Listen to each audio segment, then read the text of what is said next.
Nothing like calling somebody part of an axis of evil to get them acting like part of an axis of evil.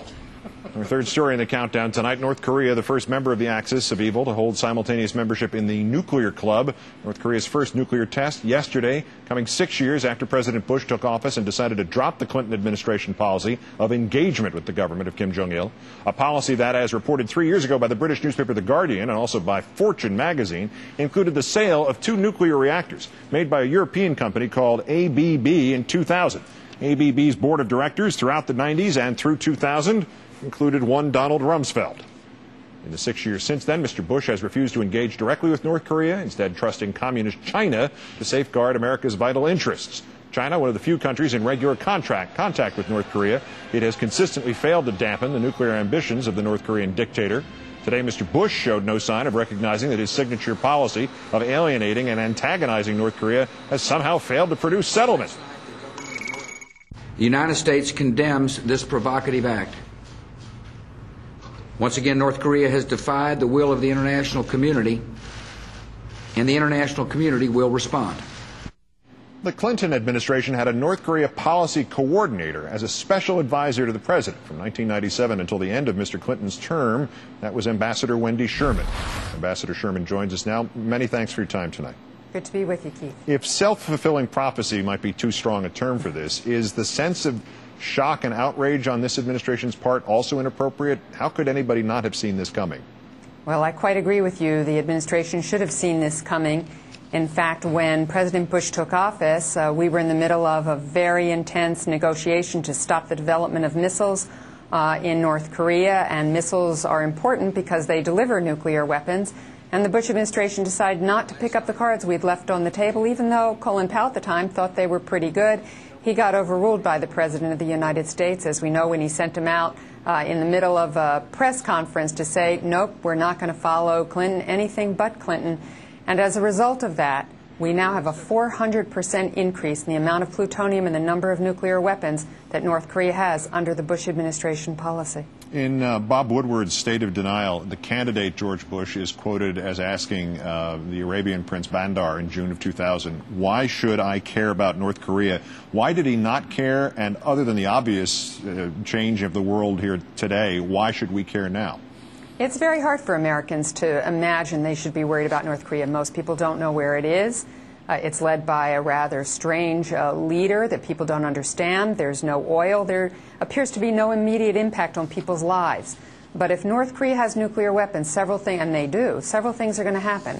There may be a nuclear arms race on the Korean Peninsula. That means Japan may decide it needs nuclear weapons. It might be that South Korea decides they need nuclear weapons. I don't think the world needs more nuclear weapons. And more importantly, North Korea, now that it has 4, 6, 8, 10 nuclear weapons, can test them, but they can also sell them. They may also not be secure enough, and terrorists might get hold of them or the fissile material for those nuclear weapons. And I think we'd all agree there's nothing more terrifying for Americans than terrorists with their hands on a nuclear weapon. 2 years ago, I want me to play this clip here. Mr. Bush rejected his opponent's advocacy of direct U.S. talks with North Korea. We began a new dialogue with North Korea, one that included not only the United States, but now China. And China's got a lot of influence over North Korea, in some ways more than we do. As well, we included South Korea, Japan, and Russia. So now there are 5 voices speaking to Kim Jong-il, not just one. And so if Kim Jong-il decides again to not honor an agreement, he's not only doing injustice to America, he'd be doing injustice to China as well. And I think this will work. It's not going to work if we open up a dialogue with Kim Jong-il. So 2 years after I think this will work, North Korea has tested its first nuclear device. What happened and what conceivably positive could happen next? Well, there's no doubt that it's good to have many voices, as we did during the Clinton administration, telling North Korea this isn't the way to go. But North Korea, at the end of the day, wants regime survival, and they think the only country that can guarantee that is the last remaining superpower, the United States. And so they want direct engagement with North Korea and the United States. And although ultimately President Bush did finally break down and allow a very able negotiator, Chris Hill, to have a direct conversation in the middle of those 6-party talks, Ambassador Hill had nothing in his pocket, and you cannot negotiate with nothing. Now we're in a very difficult place because we have gone very deep in the hole, and that isn't just those nuclear weapons and that blast today.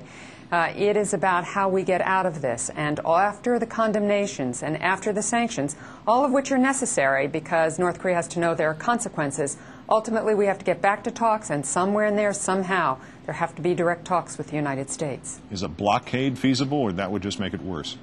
I think that that is one of the sanctions that's going to be in front of the Security Council. The blockade is not going to stop North Korea from transferring nuclear weapons if it decides it wants to. Plutonium can be the size of an orange. You can put it in a suitcase and take it across a border. You don't need a ship coming out of a port to do that. So although the Proliferation Security Initiative, as the Bush administration policy is called, is a useful technique, it's not going to stop North Korea from having its nuclear weapons and transferring some of that technology if they want to. Ambassador Wendy Sherman, great thanks for your perspective and your time tonight. Thank you.